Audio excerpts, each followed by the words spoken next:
mwiriwe neza twe tubahamagaye nko kuri ribu nyine ngo tubabaze ubwo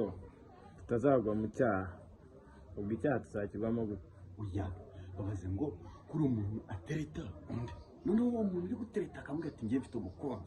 ugakomeza utereta byose uguhoza umuntu ku nkeke kuri umuntu aba atereta inkeke ikajya bikanga noneho akavuga aramuhoza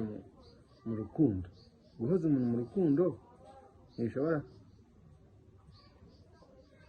nakubwiye ngo mubaze ngo sibyo kuri utereta umuntu umusaba urukundo akakubwira ati hoya njyewe mfite undi dukundana ugakomeza utereta si uguhoza umuntu ku nkeke ibyo bikorwa bishobora kuzamo no guhanwa agakatwa n'ihazabu byose akanafungwa kuri iyo muntu atereta ihazabu bikaba ngombwa ko bayikata ku nkeke ubwo si uguhoza undi mu rukiko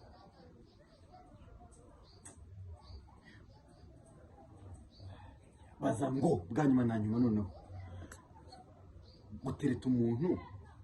akagukatira ibyo si uguhoza umuntu gukatira umuntu